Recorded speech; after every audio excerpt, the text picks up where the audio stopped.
Hey guys, welcome back to the channel. This is just going to be a little quick shot of a lot of new things that came in. I've got a new glass pad from Esports Tiger. I think this is the same surface, the same glass pad as the pink and black Lotus. But if you guys like the design in that all black and white AGL with the anime figure here, it is a really nice glass pad and very underrated. I'll get into a few more glass mouse pads at the end, a few new things that came in, but I want to show you guys a little unboxing of the Beastex that I purchased myself, the Tarik mouse, and the Platinum StormBreaker. Starting off with the WL mouse, you guys can get a flavor for the build quality out of the box. But, you know, it's the same unboxing experience. You get a bunch of goodies in here. You get a different themed magnet that does come in the box as well. But primarily, you can see that the box, the carrying case that comes with the mouse is actually different. It's like this shiny white iridescent carrying case instead of that all black. It does come with a white dongle instead. I'm not quite sure what's on this dongle. There we go. Looks like it was just, I guess, a little thing protecting the where the RGB inlay is. The cable is in white, and you guys can see the extra dongle as well is in white. The mouse does have a really nice looking orange and white fade in person, and it does have these silver side buttons, kind of like the black and white one as well. It does have a sticker. I don't remember this coming on the black and white, but little sticker protecting the internals of the mouse. You can see the 8K PCB exposed there on the bottom. It does have the plastic tape on the skates. You just have to make sure you remove that. Overall, build quality feels the shell, no issues at all. Mouse 4 and mouse 5. Really, really nice. Really, like, no pre-travel, barely any post-travel, if at all. Side flex, almost non-existent.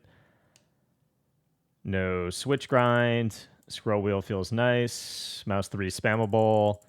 And mouse 1 and mouse 2 feel good. So far, the build quality I am definitely happy with, and something that is consistent with my black and white copy that I do have a review of. But those colorways are just really, really nice looking. And the PCB actually does match. The orange one has a white PCB. The black one has a black PCB. Pretty cool. Getting into the Tarik, this I'm definitely interested about, but let's get the Beastex out of the way. Oh, also, I do have Ghost Glides that I did get, Ghost Glide Cyclones. I actually haven't tried these yet. I haven't even looked at any videos of these, but let's just see what these look like. I just hear a lot of people saying very, very good things about the Cyclones.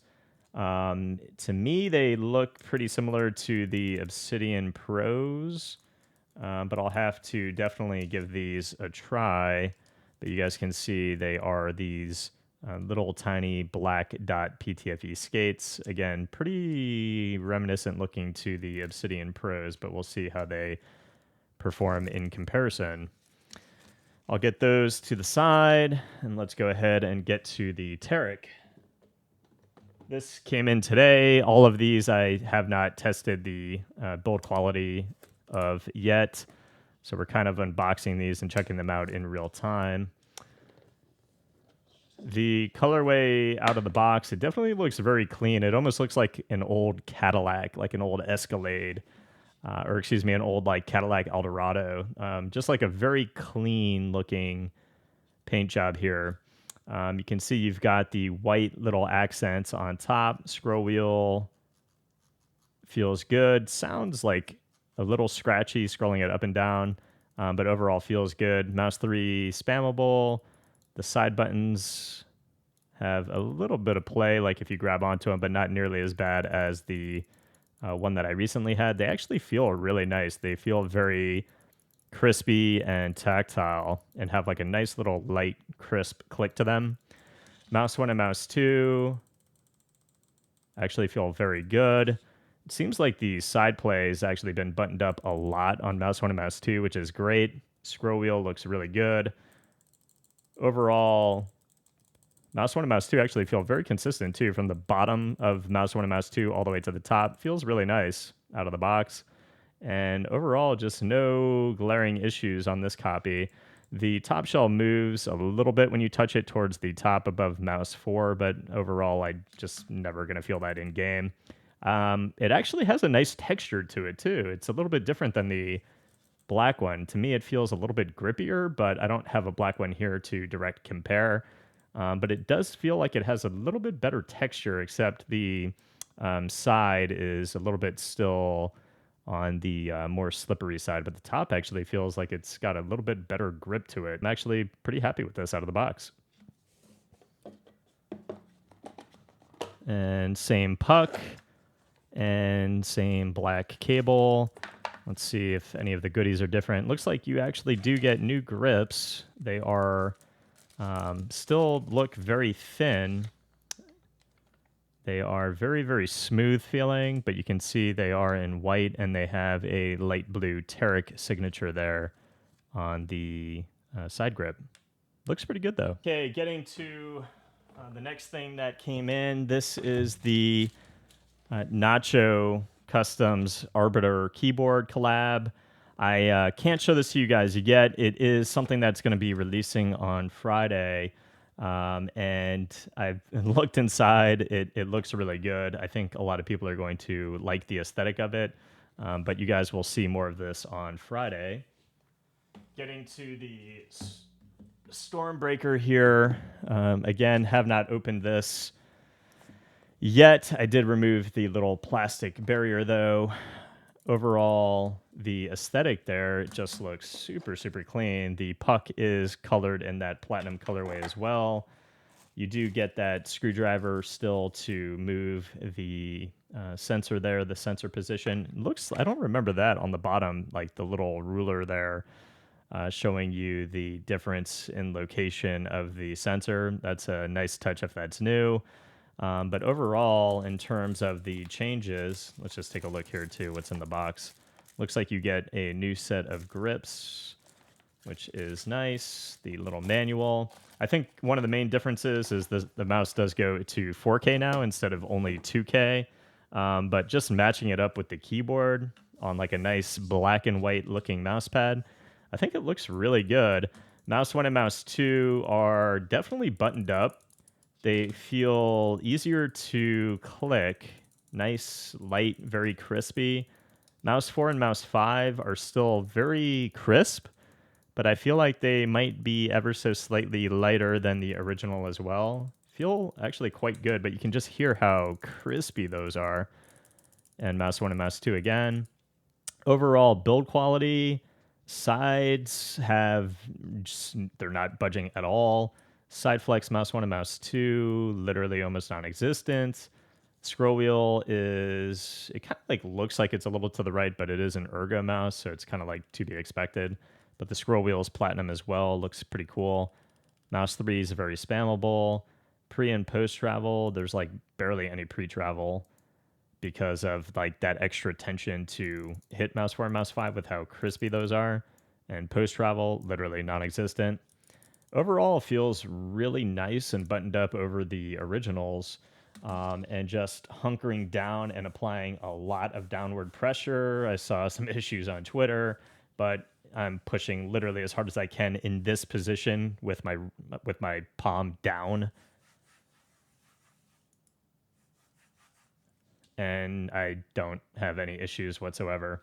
Overall, the mouse just looks really, really cool. In terms of audio and things that have come in, I've got the Super Mix 4 from SimGot.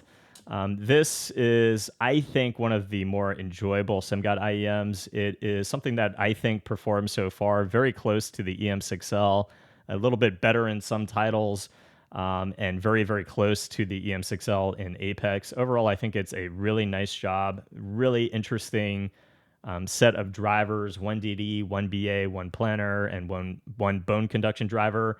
It's a very clean aesthetic. The ergonomics are really nice. It's a smaller shell, smaller chassis, and just has this like really nice, clean and clear neutral tuning that sounds really nice. And I think it's worked so far in every game I've thrown at it. COD, Valorant, Rainbow Six, and Apex so far sound really, really nice. and also a nice transition for music if you're looking for a really nice clean listen. Overall, it's, I think, going to be one of my favorite SimGot pairs, more than the 500LM, more than the EA 1000. And I think, again, in Apex, kind of like tying the EM6L, but I think kind of definitely going past the EM6L for COD, and doing a little bit better in other titles. I did pick up, you guys I have probably seen this cable. I've got it on my collab IEM right now, but this is the Eros S cable from Effect Audio. I did pick up the Eris S8W. It's a copper cable instead of a silver cable. The cables from Effect Audio are just absolutely beautiful. I know a lot of people think cables don't make a difference, and a lot of people do. But overall, I do feel a little bit of a difference going from silver to copper.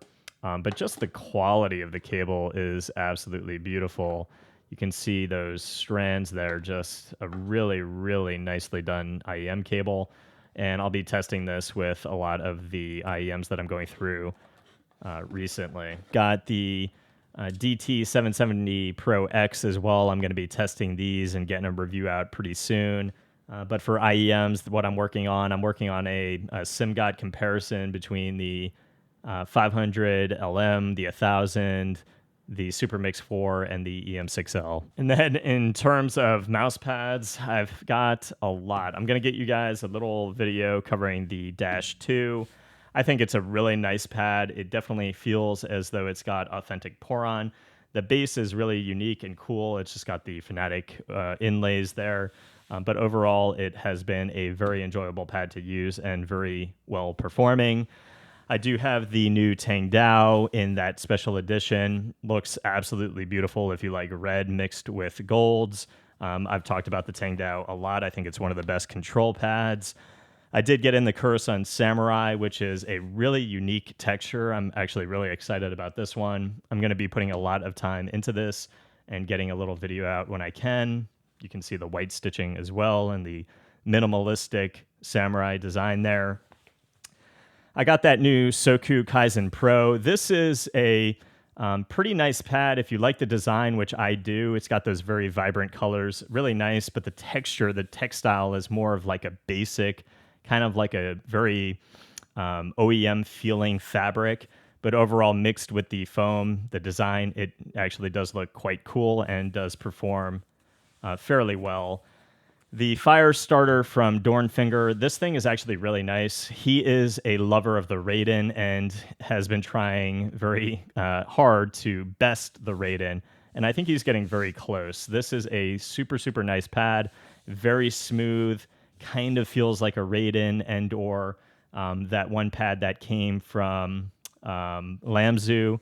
But I think it's better than the Energon and just feels super, super nice. It's very plush. It's got an Exoft type foam and just a very large pad, but performs really nice if you like a smooth speed pad.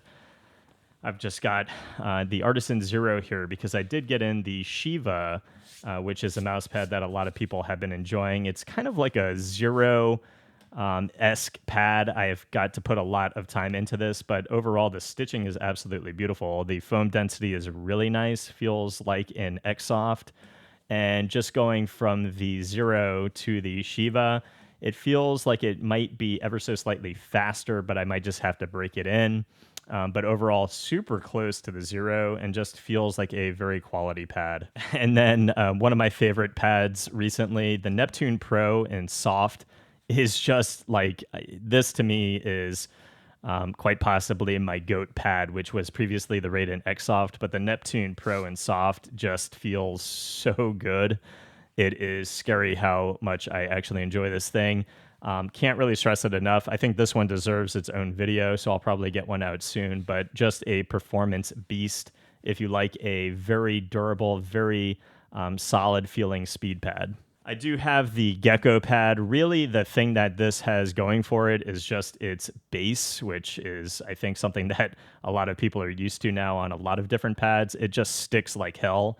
But overall, the textile is a little bit on the basic side. But overall, it's a large pad, a pad that does perform. It is more on like the balanced with a tick towards speed side. But overall, it's a pretty solid pad for it's kind of just a typical pad that a lot of people have used over the years. It's nothing super, super special in terms of a textile, but sometimes, that general typical feeling isn't always a bad thing. I think that out of everything, the thing I'm most impressed with is the difference in the overall quality of the ULX Tarik. I think this feels really nice. I don't have any issues on my sidewall. Mouse 1 and Mouse 2 feel very buttoned up, and the side buttons feel buttoned up as well. Overall, I like the paint job. I think it just looks kind of like a classic, nice two-toned color. I think a lot of people are going to be happy with it. I just hope that this build quality is consistent throughout the batch. While I was recording this video, I hate to see it, but I did notice that I do have a piece of my top shell missing on my orange copy out of the box. My black and white one, you can see I've got a bar of magnesium that travels on the top shell across the bottom shell, and that bar actually looks like it chopped off right here towards the middle left and middle right and is completely missing. I don't rest my hand in that area, so I don't think I'm going to raise a stink about it, but just like knowing that it's there, I can't stop looking at it. So I don't know if I'm going to really hit them up and raise a stink about that or not. But when you're paying the money like I did for this copy, I definitely want it to be perfect out of the box. And that is just disappointing that a chunk of my shell is missing. Overall, though, I've been nothing but happy with my black and white copy and the other ones that I purchased. So, take it for what it is. I'm also really enjoying the changes to the Platinum StormBreaker. Definitely going to be putting time in this on a lot of the pads that I showed today. I think out of the pads, you guys already know I love the Tang Dao, but the Dash 2 is really nice. I'm going to be putting a lot of time on that. The Neptune Pro and Soft is absolutely amazing. The Samurai and the Shiva was actually very surprising to me out of the box as well. But I'll get a lot more time on the mouse pads while I'm testing IEMs, and whatever I really, truly enjoy the most, I'll get some dedicated videos out for. But that's going to be it for this one, guys. If I have any other concerns about the build quality of any of these mice, I'll update you guys as well. That's going to be it for this one. I hope it helped, and if it did, please leave a sub to the channel. I'll see you guys in the next review. Peace.